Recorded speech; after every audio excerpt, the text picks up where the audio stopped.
You know, so when you lost your sight at 38, did it happen quickly like it did when you were 7, or was it a slower process? Did you go into a coma? You didn't go into a coma or anything because you didn't have to go through the penicillin and all that stuff again, right? This time took about a year to lose the vision. So yeah, that happened in 2011. It's crazy, man. That's crazy. It was. You know, it was just a different ball game being an adult at that point. You know, but yeah, that took about a year, about 10 months. Yeah. You know, I really noticed the difference in November, and then by that following August, you know, I was pretty much. It was like 2 weeks before my band went on tour. Wow. And so it was, you know, the cool thing about losing my sight then was, you know, like I said, we went on a 3-month tour, you know, through the US. And that was a time that I learned how to use really the first piece of technology as a blind person, which was an iPhone, the 3GS, which was, I think, the first iPhone that that had voiceover on it, which voiceover is the screen reader that reads, you know, the actual text on the screen. So, so that technology, you know, being in the van for over 106 hours on the road, put me in the game, you know, as far as being able to access communicate, and, you know, and that whole kind of thing. So. And how old are you now? 40, 45. I'll be 46 in December. So that was 6 or 7 years ago that last incident happened. Yes. Where you lost your sight. Do you prefer, and I only got a couple more questions for you, man, but everything that you say, you lead me to something else that I want to know. I apologize. I know you got to go, man. Do you have okay, let me put this in context, first of all. You know, some people wish for a quick death, right? Some people, when they are going through pain and they it's a slow process and they're like, man, I wish it was over. You know what I'm saying? Yeah. Do you have a preference? Like the first time it happened quick, the second time it happened slowly. Were you ever, the second time, was it like, I wish it just hurry up and just happen so I can just, you know what I mean? Or was it, you know, either way it was fine? Either way. Yeah, right? Remember, I've adopted the, you know, external confirmation thing. You know, I've adopted that early on. So it didn't matter to me. My thing was, you know, when I had vision, I was sucking in as much information as I could. So when I did lose it, you know, it was like, okay, I got this stacked up in my memory bank of what this looks like, which is, you know, when it came to navigating, you know, software, especially, you know, digital audio workstation software, I had a good idea of what stuff looked like on the screen. So it was, because, you know, blind people don't navigate, you know, Pro Tools or, you know, anything like that. We don't navigate that stuff the same as sighted people do. You know, sighted persons are grabbing a mouse. You know, I never touch a mouse. I just use a keyboard for any kind of computer or for any kind of computing that I need done. And so does every other blind person. So with a combination of keystrokes, you know, is how things are able to be executed, how things are able to be accomplished in the software and the OS. And so I sucked in geographically where things were located, you know, on the screen, you know, and I just used that time, I thought, wisely to prepare, you know, for a time that I knew was coming. So it didn't, you know, that kind of thing didn't matter to me, you know. How did you know it was coming? How did you know that? How did you know you would lose your sight again? Yeah, when you know, it was always I've had multiple cornea transplants through ever since I was 7. You know, I don't know how many I don't know how many I've had. I mean, it's been almost about 10, I would think. So I've had a lot of eye surgeries, and that was just cornea transplants. And I was getting eye surgery every 3 years almost. And so the vision would get blurry because it would vascularize, which basically means that the blood vessels was growing across the cornea. And when that happens, the vision gets blurry. You know, it's like looking through a glass with Vaseline on it or something, you know. And so they go in and they put a new cornea on. It was clear as day. You know, so it's like changing a window on a house, if you will. But that's when the problem was on the front of the eye, right? So I was like, you know, the eye can only hold up for so long with all this cutting going on. Yeah. You know? So, you know, it's just like it was just there. It's inevitable. Yeah, you kind of just know, you know, and so you know, I prepped for it, and you know, like I said before, is, you know, after losing the sight the second time, I felt at peace. You know, I was excited to be blind.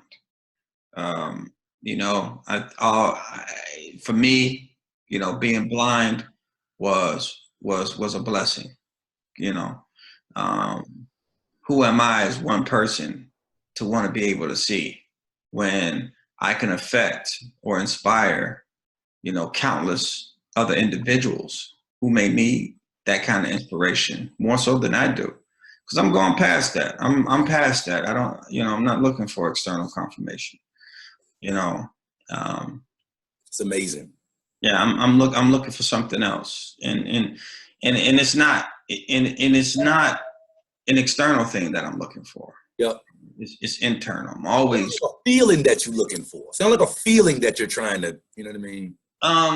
It's like a place of inner, I'm comfortable feeling peaceful. And if I got that, the way that I feel is right, I don't care about none of that other stuff. That's what it sounds like you're saying.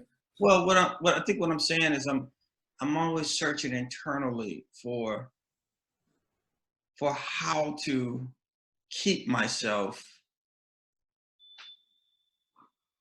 at peace. Let me put it like that. You want to hold on to that feeling. Yes. I get that. I totally get that. Hold on one second. Okay. Okay. Do you need the card or something? I got it. All right. Is that Phyllis? Yeah. Tell Phyllis I said hello. You heard her? You said, did I hear her? I didn't hear her, but I'm sure. Hello, Mr. Maurice. Yeah. Everybody, that's my mother. Yeah, that's Phyllis West, Byron's mother right there. Yeah. I know her too. So look, man, two more quick questions, then I'm gonna wrap this up. I'm gonna let you go. Uh-huh. I want you to tell me, you know, you were starting to address something just now. You know, the feeling on the inside and how losing your sight is a blessing, right? Yeah. Last week when you and I were talking, you were telling me that you were in church recently, and it was a couple of ladies that wanted to pray for you to get your sight back. And you know, the response that you gave or the way you were thinking towards that when you told me about that, to me was amazing. It was classic. Tell us about that real quick. Yeah, the lady she came up to me. She says she was one of the associate ministers there, and I was there doing sound for that church. It was just they were having church at this at the Grand Ballroom, which is on the south side of Chicago. And so, you know, I do sound over there, and so they needed someone twisting knobs, you know, to be at the helm, and so that's what I was doing. And so, you know, one of their last days there, because they were able to, you know, commandeer, you know, their own location, and so, so she comes up to me and she says, you know, brother, you know, we want to pray for you. You know, I'm like, oh man, that's great. You know, 1,000% interested in that. And she's like, oh, good. You know, we want to pray for you to get your vision back, and we want to pray for you, you know, for your health and that kind of thing as far as the vision is concerned.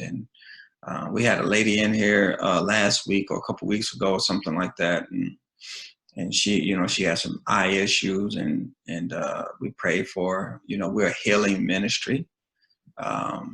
She said, "You believe it, right?" I said, "Well, yeah, I suppose I am." I said, "But," I said, "But, um, hmm." I said, "Well, if so, you want to pray for me to get my vision back? Why do you want me to? Why do you want me to have my eyesight back?" She was like, "Well, because because you as a person." See, that's a very difficult question to answer. You know, and I knew it was right, and so she really couldn't come with a clear answer on it. You know, she was just like, she said that, the amount of people that would be inspired from that, me being healed, you know, would would would hands down make people believers and, come and follow Christ. And I said, well, let me tell you. There's a couple of things that I want to tell you. Number one, I'm excited to be blind. I love it. It's one of the best experiences of my life. I think it would be awfully selfish of me to ask the Creator for my vision back. I said, the only thing that I think is wrong with praying or meditating or, whatever the form of communication, whatever someone wants to call it, but it is communication with the inner self. The only problem I find with a lot of people is that they're always asking for something. How about seeing what it is that you can do, right? Like, this would be great. Like, what could you do to make things better? Because through that comes blessings, right? Absolutely. And my blindness is not an ailment by any means. I said, so many people are inspired by me, doing the things that I do. I said, and I love that. I love that. And as people, I don't know.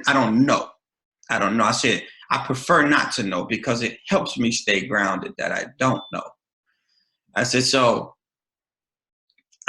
so when you're praying for me,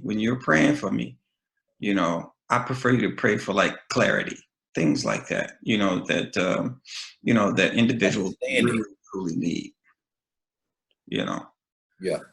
A subtleness, a peacefulness, an existence, a position in the universe, which you already have. You don't have to ask for those things externally. Those things exist. They're there just by nature, right? Innately, they're there. I said, so I'm not a dog chasing my own tail. I said, I kind of know where I am in things, I said, but I love when people throw good energy my way. I said, so if I'm very interested in being prayed for. And she was like, whoa, well, imagine how many more people would be inspired by you having your sight back. I said, well, I tell you what, I said, the people who knew about that would probably be pretty inspired, but it would not be nearly the number of people that I would experience for the rest of my life. So I think it's a greater number, not being able to see and operate. And overcoming that situation. Still, yeah. I would totally agree with you, man. What you're doing right now is totally inspirational because you don't have your sight. What you're doing big things anyway, with your company, with IC Music. Yeah. But it makes it even more bigger that you don't have your sight and you're doing it. So